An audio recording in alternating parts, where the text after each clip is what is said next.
की हसन मुश्रीफ साहेब, तुम्ही सरकारमधले मंत्री महोदय, कॅबिनेट दर्जाचे मंत्री आहात आणि सातत्याने 5 वेळा मंत्री आहात आणि तुमच्या सरकारमध्ये तुम्ही मंत्री असतेवेळी आमचा एक प्रश्न होता की तुम्हाला आमच्या सरकारवरती विश्वास नाही का किंवा तुम्हाला तुमच्या सरकारवरती विश्वास नाही आहे का. आणि हा विजय गोरगरीब शेतकरी बांधवांचा आहे आणि मी खूप आनंदी आहोत की तुमच्या सर्व आशीर्वादाने हा विजय मिळाला. आबाजीचा मोठा बाबाजी आहे तो, त्याच्याकडे खूप मोठे विषय आहेत.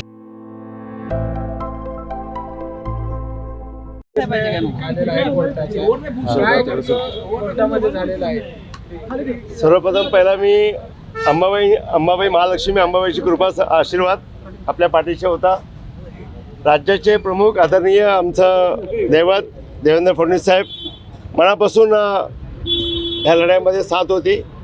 खरं परवाशी जी बैठक झाली बंगल्यामध्ये, सगळे एकत्र महायुतीतल्या सगळ्या नेत्यांनी एवढा विरोध केला की निवडणुका लागायला पाहिजेत आणि साहेबांना एवढ्या कालचा जो आग्रह होता आणि सगळेच नेते की निवडणूक लागलं पाहिजे. आमची एकट्याची भूमिका होती की प्रशासन लागलं पाहिजेत, प्रशासन लागल्यानंतर पारदर्शीपणे निवडणुका व्हायला पाहिजेत आणि ज्या पूर्वी 3800 होत्या आता 37मधल्या 1300 बाजूला करून निवडणूक घ्या अशी त्यांची घाई होती.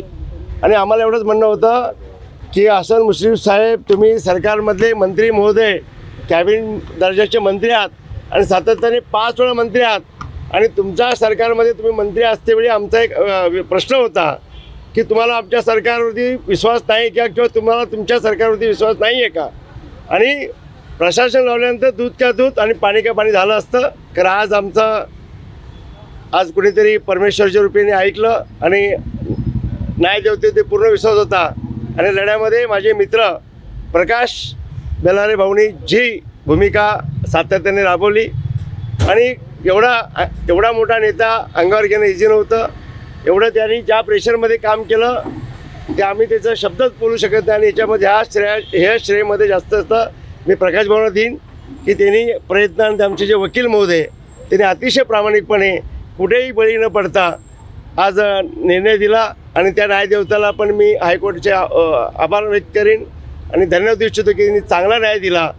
आणि प्रशासक लागल्यानंतर आत्ता जे संचालक मंडळ आहेत त्यांना कुठेही आता संचालक बॉडीवरती ठेवता येणार नाही.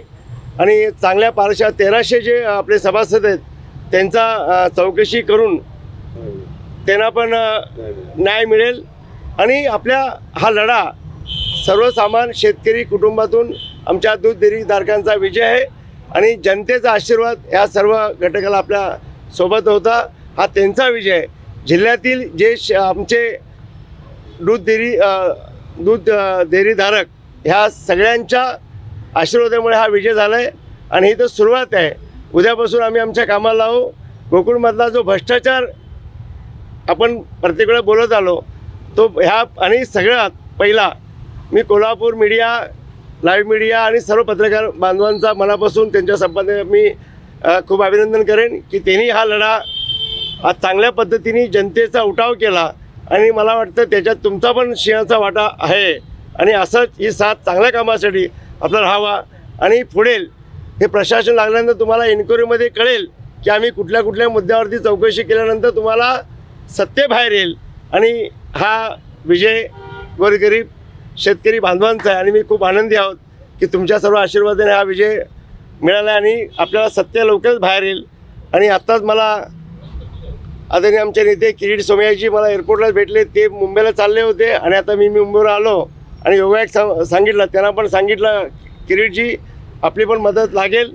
त्यांनी सांगितलं जे अधुरं काम आमच्याकडून राहिलं होतं शिवाजी आपण सर्व मिळून आता पूर्ण करूया, काळजी करू नको, निश्चिंत राहा असा शब्द दिला. म्हणून मला अजून खूप विश्वास वाटतो की पुढची लढाई अत्यंत आणि आपल्याला असं कुठलं गैर नाही. फक्त जो आमच्या दूधधारकावरती अन्याय झाला त्याच्यावरती आम्ही सर्व आम्ही पेटून उठलो आणि आम्हाला परमेश्वर न्याय दिला एवढंच म्हणून सांगितलं. आणि खास करून राज्याचे मुख्यमंत्री जे भ्रष्टाचाराच्या विरोधात सक्षमपणे भूमिका मांडतात आज त्यांचे मी जेवढं माझ्याकडे शब्दच नाहीत. खरं असा देव माणूस आमच्या पाठीशी असल्यामुळे भविष्यात आम्हाला कुठली चिंता नाही आहे. चांगली कामं करू आणि जनतेच्या हिताचीच कामं करू एवढंच मी बोलू इच्छितो. त्याच्यामध्ये जेवढे मुश्रीफ साहेबांचं जेवढं असेल, नावेद मुश्रीफ साहेबांचं असेल त्याच्यापेक्षा जास्त आपला आबाजीमुळे आबाजीचा मोठा बाबाजी आहे तो, त्याच्याकडे खूप मोठ्या विषय आहेत. त्याचबरोबर अरुण डोंगरे आहेत आणि सगळ्यांची चौकशी होणार, त्यांच्या पेची चौकशी होणार, त्यांच्या ड्रायव्हरची चौकशी होणार. आता त्यांच्या नावावरच्या प्रॉपर्ट्या होत्या त्या आता लगेच या गेल्या महिन्यामध्ये सगळ्या फिरवाफिरवी झाले नातेवाईकांच्या त्यांच्या सगळ्या ते सगळे रजिस्टर चेक करणार. आणि जे आम्ही पुरावे आम्ही जे भ्रष्टाचाराच्या विरोधात ईडीमार्फत आपण सर्व मांडू म्हटलं त्याचे आम्ही पुरावे तुम्हाला सर्व मीडियासमोर देऊ, कोर्टासमोर देऊ आणि जी समिती बसेल प्रश्न त्याला नक्कीच देऊ. आविष्कार इन्फ्रा तुम्हाला देत आहे विविध लोकेशन्सवर NA प्लॉट्स आणि प्राईम फ्लॅट्सचे प्रोजेक्ट्स. नंदिनी जाधव नगर, शांत निवांत कोल्हापुरात घर म्हणजेच नंदिनी जाधव नगर. मल्हार रामगिरी, तुमच्या स्वप्नातील बंगल्याची पहिली पायरी. मल्हार रामगिरी हातकणंगले. पॅनोरमा हिल्स आंबा, सह्याद्रीच्या कुशीत निसर्गाच्या सानिध्यात तुमचं स्वतःचं farm house. Padmavira city Jaysingpur, एक आधुनिक लाईफस्टाईल देणारा 1 and 2 BHK होम्सचा प्रोजेक्ट.